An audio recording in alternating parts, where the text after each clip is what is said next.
Fala pessoal, sejam bem-vindos a mais um Convergindo Ideias, o bate-papo, podcast aqui da Converge que tem o objetivo de levar para vocês o melhor a respeito de tecnologia. Bom, eu tenho certeza que todos vocês já assistiram filmes famosos, como por exemplo Robocop, ou até uma série muito famosa de pouco tempo, Black Mirror, uma série muito boa chamada Westworld. Então, todas essas séries trazem a tecnologia como o melhoramento humano. Antigamente nós assistíamos esses filmes e achávamos impossível que um dia isso ia acontecer. A grande verdade é que com a exponencialidade da tecnologia, esses filmes estão se transformando em uma realidade. Hoje nós temos já próteses super modernas que inclusive se conectam com o cérebro, permitindo que a pessoa consiga pegar aqui uma caneca sem lá muito problema. Isso eu só citei um exemplo. A gente tem, por exemplo, o Mr. Elon Musk lançando a sua Neuralink que promete fazer conexão com outras pessoas e começar a se conversar até com telepatia, por que não? Mas para falar a respeito de como a tecnologia está ajudando no aprimoramento humano, eu trouxe aqui um expert, Mr. Fabrício Brasil. Fala aí, Fabrício, tudo bem, cara? Tudo bem, Eric. Obrigado pelo convite, cara. É um prazer de verdade estar aqui com o teu público, né? Para trazer um pouco desse conhecimento aí de neurociência, neuroengenharia, para difundir um pouco o conhecimento para o pessoal. Boa, cara. Primeiro, obrigado por ter aceito. Eu acho que foi muito rápido, na verdade, entre o nosso convite e o seu aceite. A gente ficou trocando uma ideia lá por LinkedIn. Eu vi, inclusive, você num podcast bem bacana, falando a respeito de aprimoramento humano. E aí eu pensei, cara, eu vou trazer ele aqui porque eu tenho várias outras perguntas. Porque naquele podcast você não respondeu, não que você não respondeu, mas não foram feitas várias perguntas que eu gostaria de fazer. Então aí eu te trouxe para cá pra gente bater um papo, porque você é um cara gente finíssima demais. E aliás, eu gostaria inclusive aqui de fazer uma pequena apresentação a seu respeito. Mr. Fabrício Brasil é professor e pesquisador, doutorado em neurociências, líder de projeto para desenvolvimento de dispositivos de tecnologia médica, são as famosas Meditechs, e é neuroengenheiro. Cara, eu não sei se eu fui aí muito raso na sua apresentação, mas eu queria que você mesmo se apresentasse, que eu acho que é o melhor dos mundos, inclusive. Cara, você foi excelente, de verdade. Assim, eu até não gosto desse tanto de nome aí, mas trazendo um pouquinho, né, assim, eu fiz graduação em engenharia elétrica, mestrado em engenharia mecânica, já com interesse de trabalhar com neurociências, com interface cérebro-máquina, que a gente vai abordar aqui na discussão de hoje. E aí foi doutorado em neurociências no Instituto Max Planck, na Alemanha, trabalhando já com interface cérebro-máquina para reabilitação de pacientes que sofreram derrame, né, o acidente vascular encefálico. E quando eu terminei, acho que é uma sorte, né, que a sorte é estar preparado no momento certo. Exato. Eu conheci o Medione Poleles, e que é um pesquisador brasileiro cotado aí para ganhar Nobel há vários anos, e ele estava abrindo o primeiro curso de neuroengenharia no Brasil. E ele me convidou para trabalhar junto, né, com eles, para participar da Copa do Mundo, do Walk Again. Então, estou aqui em Natal, em Macaíba, na verdade, do lado de Natal, faz 11 anos agora. A gente fala muito sobre melhoramento humano, eu dei alguns exemplos aqui de filmes, né? Eu acho que para as pessoas materializarem o que é o melhoramento humano, eu acho que os filmes são a melhor fonte para isso, né? Mas eu queria ouvir de você, um cara que é especialista, o que é esse melhoramento humano e quais são as tecnologias que estão envolvidas nisso, cara? Boa pergunta, cara. E você citou Black Mirror, que é uma série que eu gosto bastante, inclusive, e tem muita coisa que tá no Black Mirror que a gente faz aqui, cara. E até em uma das minhas palestras, eu cito um exemplo que nós fizemos o que, entre aspas, fazer a ficção científica antes dela virar ficção científica na série. Então a gente fez antes. A série está atrasada, a gente já faz isso. Poxa. Mas assim, tem muita coisa que dá para melhorar, cara, assim, sabe? Para ficar mais palpável, por exemplo, terapia genética. Então a pessoa tem um histórico familiar de uma doença que causa para todos os entes da família, todas as gerações. Então dá para você mudar, né? Tentar uma terapia para reduzir isso. Fazer, por exemplo, edição genética mesmo, tem polêmico até principalmente para quem quer ter filho bebê de proveta, né, que chama, fazer com inseminação artificial, escolher características, isso já é um pouco mais polêmico, mas também dá para a gente fazer. Terapia celular, por exemplo, para ajudar a causar doenças como câncer, doenças mais severas, né? Eu acho que tem 2 exemplos que são mais palpáveis, mais reais, que são coisas que eu faço aqui no meu trabalho diariamente. Eu tenho 2 linhas de pesquisa e ambas trabalham nessa ideia de melhoramento humano, né, de tecnologia. E uma das linhas de pesquisa chama neuromodulação. A gente tentar ajudar, tentar criar uma modulação, uma modificação cerebral, por exemplo, para que um paciente melhore. Então, um exemplo muito comum de neuromodulação, acho que a maioria das pessoas conhece, é a paciente de Parkinson. Então, o Parkinson tem vários sintomas, o mais evidente deles é o tremor essencial. A pessoa começa a tremer muito. Eu vou mostrar aqui um exemplo, por exemplo, né? Começa a tremer a mão, vai começando a tremer, e chega num ponto que treme tanto que a pessoa não consegue mais fazer nada durante o dia a dia. Então, para ela parar de tremer, ou ela se concentra em parar de tremer, ou ela se concentra numa conversa que eu estou tendo com você, por exemplo, nesse momento. Então, uma alternativa para isso é um medicamento chamado levodopa. Ele é muito bom e funciona por 2 anos, mais ou menos. Então, você começa a tremer, se o médico te der no começo do teu tremor, você melhora, mas depois de 2 anos não tem mais alternativa. Então, o médico tem que estar dosando ali, assim, até que ponto esse tremor está aumentando, eu devo iniciar um medicamento, que aí você para de tremer, isso cai, fica 2 anos lá embaixo, depois começa a subir de novo. Então, uma alternativa para a levodopa é a estimulação cerebral profunda.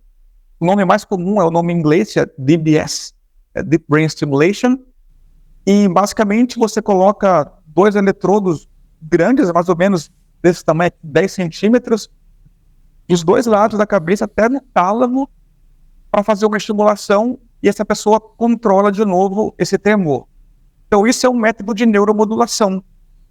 E uma maneira mais simples é uma que a gente está tentando fazer agora, inclusive no projeto com crianças com transtorno do espectro do autismo, é o TEA, é tentar utilizar uma neuromodulação não invasiva, nada de colocar eletrodo na cabeça.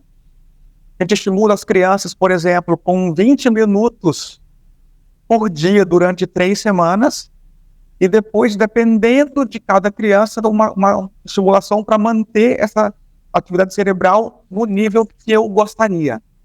Mas esse estímulo, ele é ocasionado por, quer dizer, não é feito, ela não permanece com esses eletrodos o tempo todo, mas o estímulo ele é feito de alguma forma com eletrodos?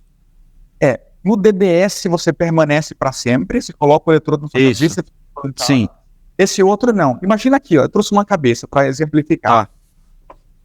Nós vamos colocar 2 eletrodos por cima da cabeça, em lugares do meu interesse. E no caso do autismo, eu percebo assim, que as crianças elas têm uma hiperatividade cerebral. A atividade é uma atividade maior do que crianças que não têm autismo. Uhum. Então, quando eu coloco esse eletrodo aqui, eu tento trazer essa atividade para o nível mais próximo do que o nível de uma criança que não tem autismo, uma típica. Então, trazendo a atividade para o nível mais próximo, qual que é a nossa hipótese? É que, como tem uma hiperatividade acontecendo aqui, elas têm dificuldade para filtrar os estímulos externos. Então, por exemplo, a luz incomoda, o barulho incomoda, o toque incomoda, o cheiro incomoda. Então, são tantos estímulos ao mesmo tempo que elas não conseguem filtrar muito bem. Então, reduzindo essa hiperatividade, nós observamos que ela causa melhoras em diversas características das crianças. Então, esse é um estudo que nós estamos rodando já, é para ser com 150 crianças. Está rodando tem 1 ano e meio, mais ou menos. E, em paralelo, né, porque assim, muito que a gente faz na pesquisa, infelizmente, acaba na pesquisa. Então, assim, você faz uma pesquisa super legal, uma aplicação super boa, um resultado super bom, e a gente finaliza isso em uma publicação científica, em uma revista, em um evento, Pois é. dissertação, e morre ali. Então, por causa disso, eu criei uma startup que chama Stimuli, e a Stimuli basicamente ela trata de tentar levar esse conhecimento da pesquisa para a população. Por enquanto, a gente não comercializa ainda, nós estamos rodando o estudo, produzindo equipamento para levar para validação nos órgãos regulatórios, como a Anvisa, a Inmetro, a Anatel. Custa muito caro, mas é muito legal, assim, sabe? Eu acho que vale muito a pena. E, para não devagar muito aqui, para não fugir do raciocínio da tua pergunta, uma outra técnica que dá para melhorar, né, o ser humano é a minha segunda linha de pesquisa, que é a interface cérebro-máquina. E essa interface, eu acho que um exemplo super legal de explicar é você imaginar, eu gosto sempre de exemplos, e quanto mais simples, melhor ainda, sabe? É você imaginar uma pessoa que sofreu um AVE, né, um acidente vascular encefálico, mais conhecido como AVC ou derrame. Então, assim, a atividade, ela sai aqui do córtex, que é a última camada da cabeça. E ela começa, eu quero mexer a minha mão, por exemplo. Ela sai desse ponto aqui, e no meio do caminho, eu tenho uma esfera, como o sangue que coagulou ou que morreu por falta de oxigênio, de sangue ali, de um AVC isquêmico. Então a informação sai daqui, no meio do caminho, pum! Ela bate nessa esfera e ela não chega até minha mão. Mas eu consigo gerar a informação. Então o que eu faço? Eu leio a atividade cerebral com EEG, que é eletroencefalografia, que eu vou colocar uns eletrodos aqui. E esse EEG, ele faz com que eu detecte essa intenção de mexer a mão e mande essa informação para o computador. O computador, por sua vez, pega esse sinal, manda para uma órtese que está aqui anexada ao braço do paciente, e ele imagina abrir a mão, a órtese abre para ele. Imagina fechar, a órtese fecha para ele. Então o que acontece? O cérebro manda informação. Ela não chegava, mas de alguma forma começou a chegar. Então você acaba criando novas conexões, fortalecendo aquelas conexões que são fracas, para ter uma reabilitação mais eficaz e mais útil para o paciente, uma melhora, né? Então, assim, seguindo o raciocínio de startups, cara, eu pensei assim, por que não levar isso para a população, né? Então nós criamos uma segunda startup que chama BrainXus, e a BrainXus trata exatamente de tentar ajudar pacientes com AVC ou qualquer outra patologia a se locomover novamente, então levantar a ponta do pé para caminhar, abrir e fechar a mão, ter uma reabilitação mais rápida e eficaz. Ele possa fazer de forma intensiva, não apenas durante algum período muito curto na reabilitação que ele tem direito, por exemplo. Acho que eu me estendi muito, né? Perdão, Eric. Não, mas cara, foi sensacional, na verdade, porque você levantou a bola para a próxima pergunta, tá? Quando você fala de interface cérebro-máquina, eu acho que está totalmente conectado com essa pergunta que eu vou te fazer. Que agora eu vou trazer um exemplo que tá todo mundo, é um exemplo que tá até bastante hypeado, porque é justamente lá do nosso querido Elon Musk. A gente fala do Neuralink, né? Se falou muito de Neuralink há algum tempo, até alguns anos atrás, mas parece que chegou num ponto onde ele está bastante desenvolvido e já tem gente, inclusive, que já implantou o Neuralink.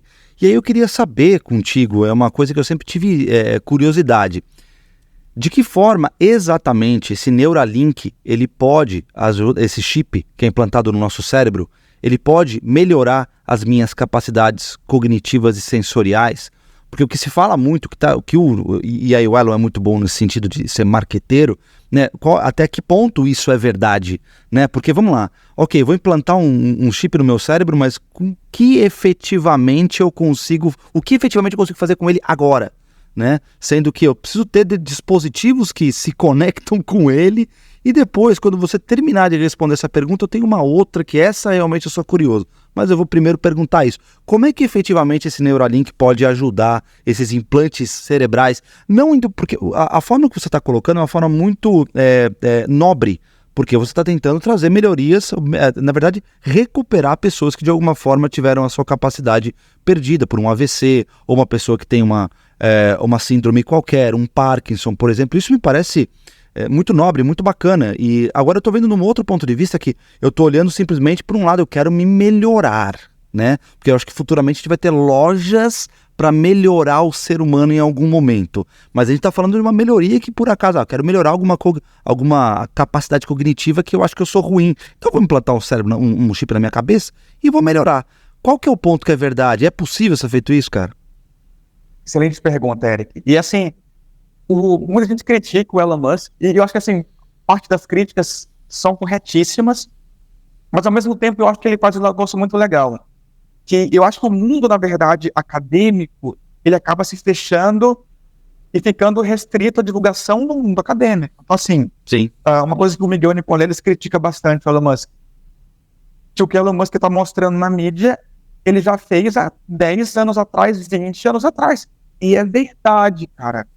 Tá todo publicado, tem vídeo, tem artigo, mas ao mesmo tempo o Elon Musk, ele traz uma visibilidade para o grande público. Né? Às vezes, obviamente, ele faz promessas que são dificílimas, no meu ponto de vista, de serem atingidas, mas são coisas que são palpáveis. Então, assim, uma coisa, por exemplo, que você pergunta o que dá para fazer. Cara, tem já isso há vários anos, não foi o Elon Musk que está fazendo, não, tá? Comunicação. Então, imagina um paciente que tetraplégico, né, ele sofreu uma lesão cervical, aqui daqui para baixo ele não mexe nada. Poder controlar um braço robótico. Isso é feito. Comunicação. Então, o paciente não consegue falar ou não consegue mexer os olhos. Ele está, por exemplo, com uma esclerose lateral amiotrófica. Então, tem problema de comunicação. Ele vai perdendo o controle motor dos músculos, né? Até chegar no último, que é o olho, e depois disso ele não consegue mais mexer nada. Não tem mais, e continua vivo, entre aspas, ali o que não é como um estado vegetativo, mas ele está numa situação que ele fica acamado sem comunicação, que é terrível, né? Então, dá para fazer comunicação. Inclusive, uma das primeiras interfaces cérebro-máquinas que virou assim, famosas com paciente foi para comunicação de paciente com ela, né? Com a esclerose lateral amiotrófica. Então, o paciente não conseguia mais se comunicar e ele começou a utilizar uma tecnologia chamada P300, que hoje ela já está um pouco ultrapassada, mas não vou adentrar aqui no como é que se faz, mas ele conseguiu escrever uma carta para os familiares e para o pesquisador, que foi meu pesquisador de doutorado, o Niels Birbaumer, na Alemanha, para se comunicar com a família e agradecer os médicos pelo empenho. Então, assim, são coisas muito legais que dá para fazer com esses pacientes, usando interface cérebro-máquina, utilizando tecnologias implantáveis, né? Você perguntou também de melhorar a cognição. Dá para fazer? Hoje ainda é um pouco de ficção, mas eu vejo que isso vai acontecer. Vai acontecer. Por exemplo, uma tecnologia, uma estratégia que já é feita hoje, mas não implantável, é o neurofeedback. Então, o neurofeedback, basicamente, imagina assim, eu coloquei aqui um EEG na cabeça e esse EEG, ele tem o objetivo de eu tentar me controlar. Então, eu vou ser exposto a situações de estresse, de tensão, eu vejo o que está acontecendo com a atividade cerebral, porque o cara está ficando estressado, e eu consigo usar algumas estratégias para reduzir essa tensão, essa fobia, esse estresse. Então, eu consigo fazer esse neurofeedback para tentar, né, modular a minha atividade ali cerebral para tentar aumentar a minha cognição de alguma maneira. E eu acho que também pensando aqui, Eric, dá para pensar com talvez tecnologias vestíveis também, sabe, de expandir a capacidade. Você perguntou de capacidade cognitiva e sensorial. Cara, pronto, você me perguntou, acho que foi antes de iniciar a conversa aqui, sobre a Copa. Isso. Sobre o andar de novo. E acho que eu vou aproveitar o gancho e falar de como está falando de tecnologia aqui, de expandir assim, a nossa capacidade tátil, por exemplo. Cara, na Copa do Mundo, no andar de novo, relembrando, né, o pessoal que está ouvindo aí, seu grupo, e talvez até explicando para os mais novos, a Copa do Mundo em 2014 foi realizada no Brasil e nós tivemos uma proposta de fazer com que o paciente paraplégico levantasse. A ideia inicial do Nicoleles, né? Você levanta na lateral do campo, caminha até o centro e dá o chute de abertura da Copa do Mundo. E isso mudou um pouco, tem vários podcasts de Nicoleles falando a respeito, várias entrevistas aí, e virou basicamente o chute de abertura na lateral durante a abertura festiva do evento. Não no jogo de abertura, mas na abertura festiva. E aí o nosso paciente, ele colocaram a bola na frente dele, ele pensou em chutar a bola, levantou, ele é paraplégico, da lesão para baixo ele não tinha nenhum controle. Aí então o exoesqueleto, ele estava vestindo, se inclinou para o lado, deu o chute da bola, o garotinho pegou, saiu correndo, foi muito legal. Foi um trabalho fantástico, tipo esse, cara, que a gente trabalhou durante um ano, intensivão, assim. E uma coisa legal desse trabalho, que foi até então, até onde eu sei, uma inovação, foi dar um feedback sensorial para o paciente. Muitos pacientes que utilizam interface cérebro-máquina, que foi a tua pergunta original, né? Eles utilizam próteses, por exemplo. Eu sofri uma amputação, coloco uma mão robótica aqui para fazer controle do motor. Mas ele tem ele não tem aquela situação do membro fantasma e tudo mais? Tem. Para quem é amputado, inclusive eu trabalhei com um paciente na Alemanha. É difícil, cara, porque assim, o paciente, quando ele sofre uma amputação, nesse caso o paciente sofreu uma amputação aqui no ombro, foi de mão, e ele sofria de dor de membro fantasma muito forte. Aí colocaram no braço, no cotovelo, subiram até chegar no ombro. E ele continua com a dor do membro fantasma. Ele fez um implante ele, utilizando eletrocorticografia, que já é uma técnica invasiva, para tentar descobrir qual era a fonte da dor, para tentar extrair e ter uma vida mais ou menos normal. Imagina assim, para explicar para o leitor não, né? Para ouvir. Acontece. Sofri uma amputação aqui, de mão. Não tenho mais a minha mão. Mas de alguma forma eu sinto que estão esmagando a minha unha do dedo mindinho. Caramba. Você não tem mais a mão. Mas o paciente sente. Esse paciente que eu trabalhei, ele tinha mais ou menos 4 crises por hora. Então, na hora que vinha a crise, ele colocava um pano aqui em cima e ficava se agachando assim. Nossa, que doideira. Suando, gritando durante 2 minutos. E aí ele controlava. Então, o que fazer, cara? Assim, mas enfim, lembra o fantasma, feedback tátil. Voltando para a Copa, então assim, o paciente que sofreu uma amputação, tem uma prótese aqui na mão, eles reclamam muito que eles paravam de usar a prótese porque eles não sentiam que a prótese fazia parte do corpo deles. A gente chama de incorporação. O que a gente fez na Copa? O paciente tinha lesão, daqui para baixo ele não sentia nada, estava com o X, ele falou assim, cara, beleza, eu vejo que eu estou andando, eu sei que eu estou em pé, mas é muito estranho, não faz parte de mim.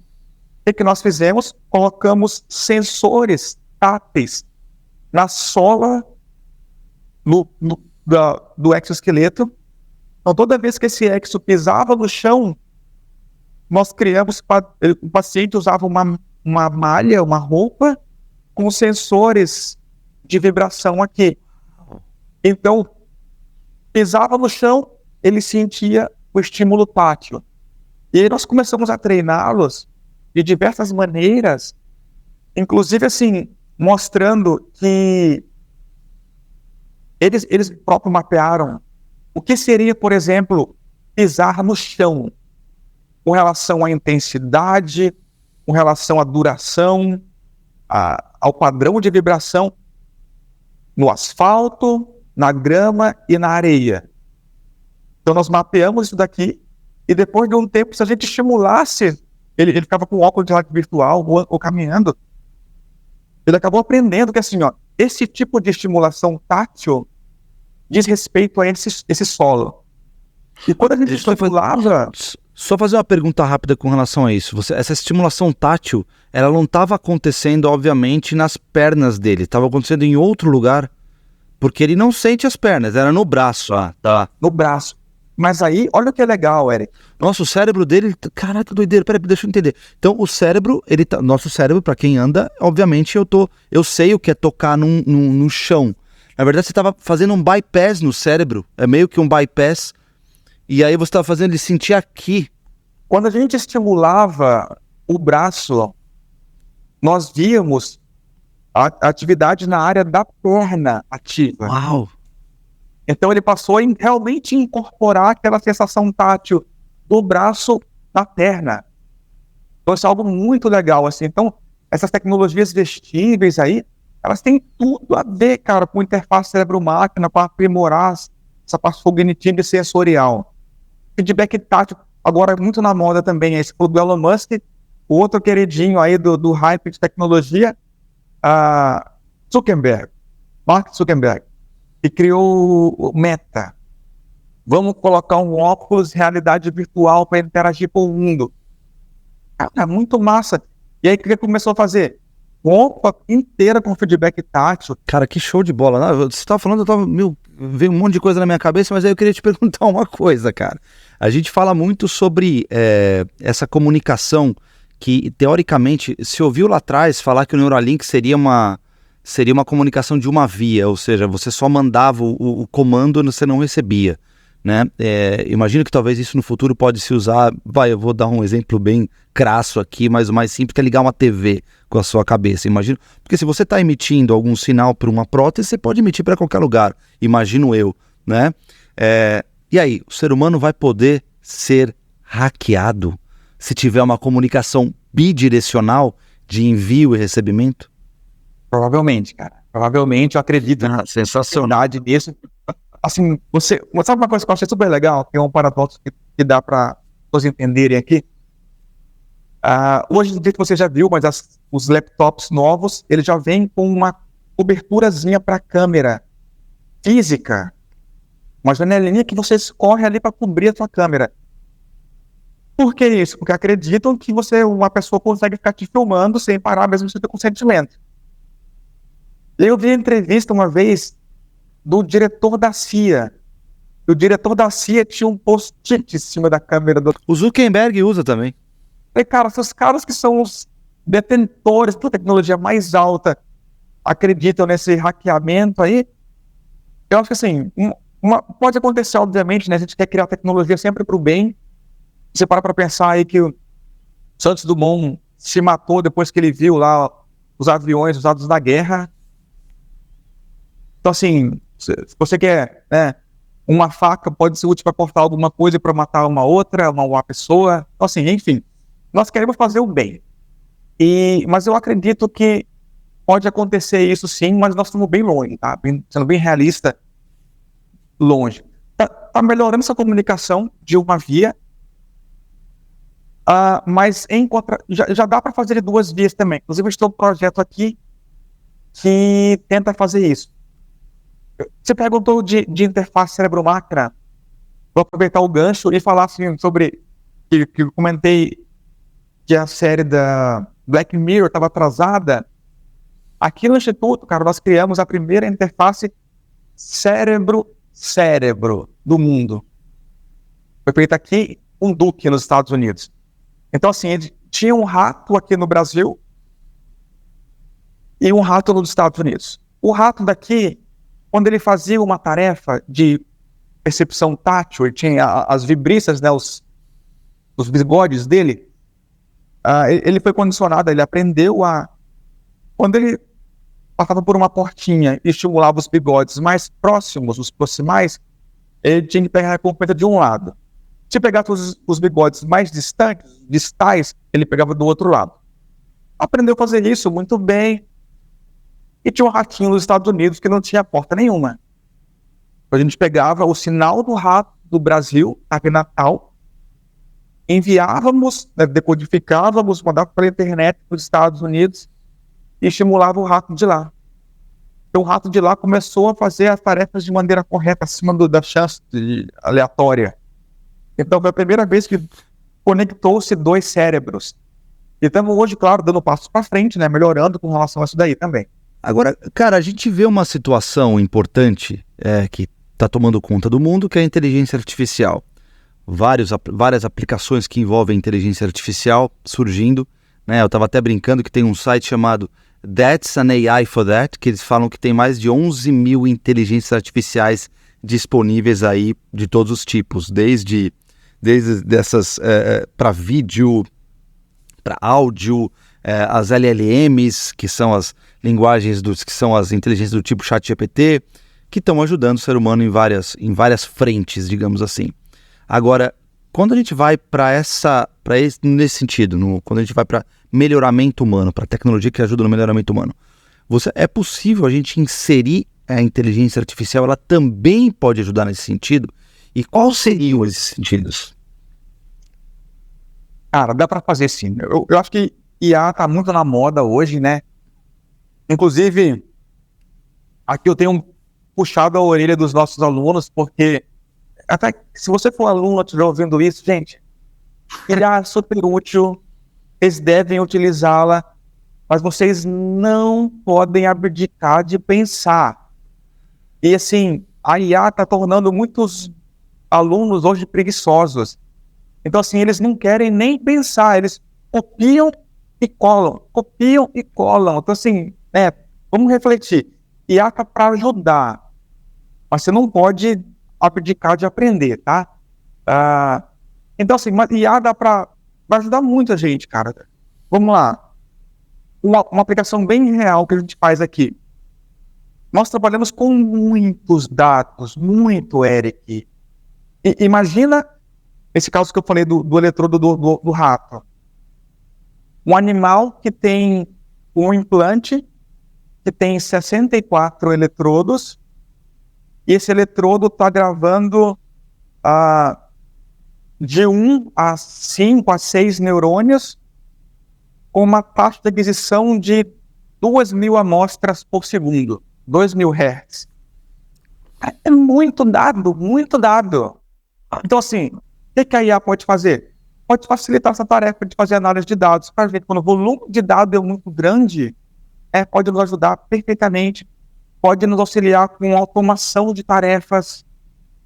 Outra aplicação para a gente que é muito comum, diagnóstico, né, por imagem. Então, a gente faz, por exemplo, uma ressonância magnética funcional, ou mesmo uma imagem do tecido cerebral, assim, depois que o animal morre, dá para ver assim, como é que eu consigo extrair padrões utilizando imagens. Eu consigo utilizar ali programas de computadores para nos auxiliar a resolução de problemas complexos, para treinar dispositivos. Cara, IA vai revolucionar mesmo o mundo, sabe? Assim, todo mundo fala isso, mas muito emprego que vai virar extinto porque a IA vai resolver coisas que são muito repetitivas. Operacionais. Tradicionais, exato.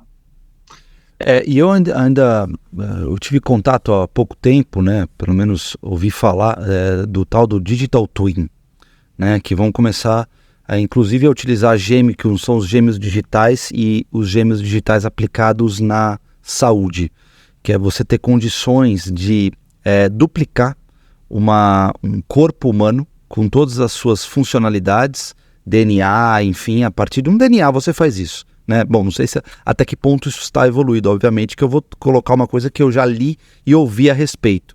Talvez você que está dentro da área sabe dizer muito melhor que eu, mas que você poderia duplicar um Eric, por exemplo, e gerar esse Eric dentro do computador e fazer algumas simulações em cima do meu corpo para saber as probabilidades que eu tenho de ter uma certa doença, seja um câncer, seja uma doença no coração, seja, enfim, um AVC ou qualquer coisa nesse sentido.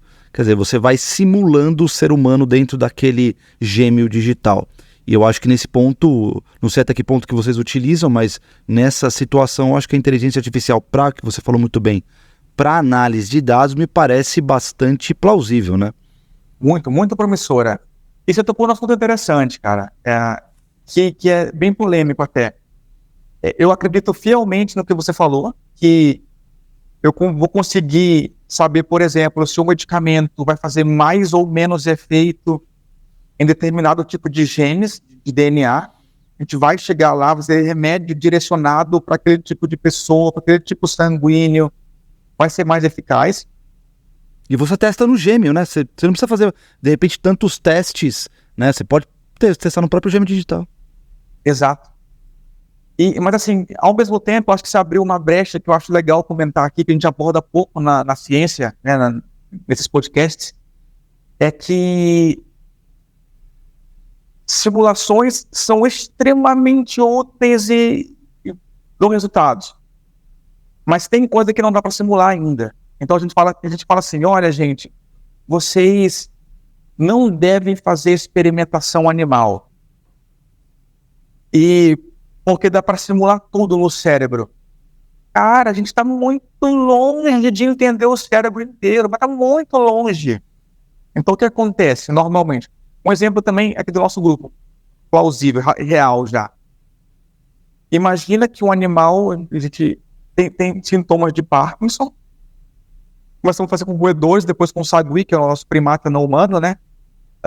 Inclusive, bem legal, o primeiro estudo de alternativa à DBS, aquela estimulação cerebral profunda para Parkinson, feito com primatas não humanos, foi feito aqui em Macaíba, cara, pro nosso grupo. Ah, que legal. Então, assim, ao invés de eu estimular a cabeça lá profundamente, eu estimulo a medula, nas minhas costas, um eletrodo pequenininho, que não perfura a medula, está por cima dela, e faz uma estimulação que tem resultados melhor do que o DBS. Uau. Então fizemos isso aqui, isso aí foi feito depois em São Paulo, não me recordo se foi no Einstein ou no Sírio, com pacientes humanos, resultados excelentes, então está evoluindo para virar um tratamento para todo mundo, né? Mas assim, ó, com base nesse estudo com animal, a gente vê assim, olha, o que acontece com o cérebro que tem sintoma de Parkinson? O que acontece quando a gente dá a levodopa, que é o medicamento fármaco? O que acontece quando a gente faz estimulação cerebral profunda e a neuromodulação? A gente vê o que acontece com a comunicação entre as áreas. Uma vez aprendendo a comunicação entre as áreas, a gente ensina o computador e aí a gente faz simulação. Mas eu não vou conseguir fazer simulação sem entender.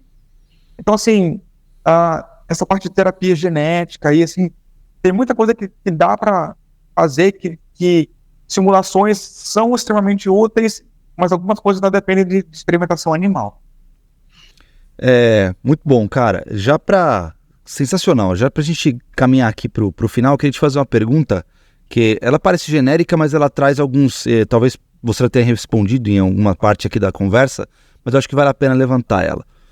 O que você vê como as principais tendências quando a gente fala de aprimoramento humano? Você já falou de muita coisa que eu não conhecia, não sei se quem está nos assistindo conhecia, se não conhecia, ótimo, porque a gente conseguiu agregar para essas pessoas, mas o que você vê de maiores tendências? Falamos um pouco lá atrás de genética, o próprio estudo do RNA, que vem ajudando muito, principalmente ficou muito famoso por causa das vacinas de Covid, então, mas o RNA poderia ajudar em várias outras situações.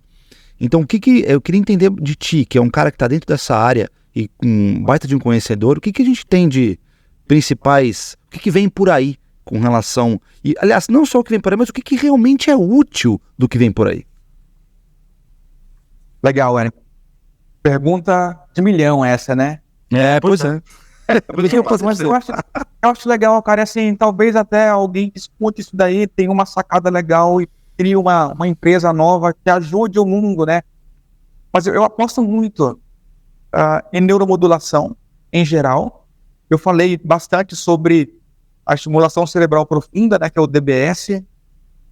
Falei um pouco sobre a estimulação aqui para pessoas com autismo, utilizando neuromodulação não invasiva, que é a estimulação por corrente elétrica.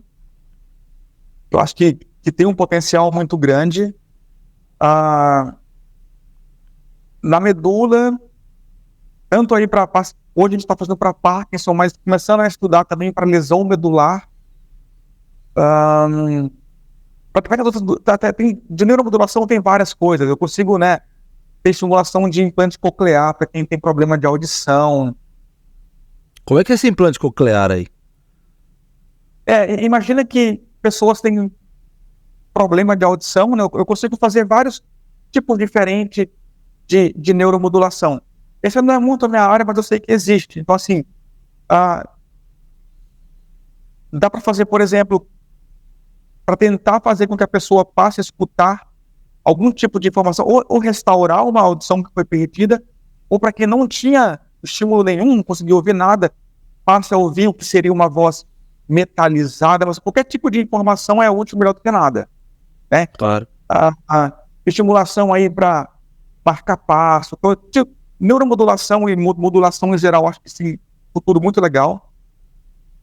De novo aqui, totalmente enviesado, interface cérebro-máquina, eu acho que vai ter uma aplicação muito útil no futuro. A gente fala, né, você tem um exemplo aí de paciente com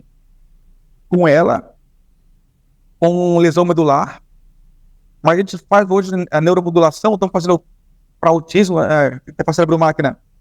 Então, dá para fazer para pacientes paraplégicos, tetraplégicos, pacientes acamados, controlar dispositivos. A gente está pensando assim, em controlar próteses, órteses, mas, cara, vai chegar num ponto que vai ser controlar um computador inteiro. Comunicação vai chegar, eu acho, no momento também. Uma coisa super legal, Eric, que eu pensei agora, que eu olhei para baixo. Cara, isso aqui a gente não dá muito valor. Smart bands, né, em geral, relógios inteligentes aí. Cara, isso aqui tem um potencial gigante. Por quê? Porque eu consigo, né, através desse dado imenso que eu vou coletar das pessoas aí durante anos, saber, olha, quantas vezes o Eric fazia atividade física por dia? Quantas horas o Fabrício dormia por noite? Quantas vezes o coração dele se acelerava, se mantinha tranquilo? Eu vou ter um monte de informação que todas elas podem virar biomarcadores. Então, por exemplo, eu vou chutar, tá? Não, vou dar um exemplo real. Saiu na semana passada, eu acho. Dentro da moda aí. Jejum intermitente. Cara, jejum intermitente, ele é muito bom para quem tem epilepsia. Fala assim, dieta cetogênica. Cara, muito boa. Dieta cetogênica para epilepsia. Mas vamos lá.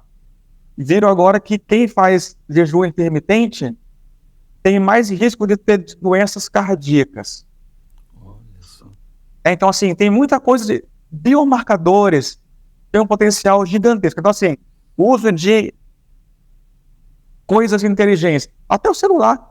Você acha que não, mas o celular no teu bolso, enquanto você caminha, ele consegue saber quantos passos você deu. Então, assim, mas esses smart bands que medem mais coisas, mede sono, estresse, o sangue, pressão, cara, isso tem um futuro muito bom.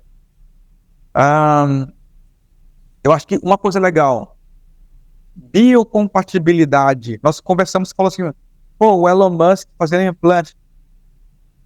Cara, quem não conhece, fica com o pé atrás, assim, quem conhece, na verdade, fica com o pé atrás de receber o implante para o longo prazo. Claro, você vai ajudar a ciência, você vai, né?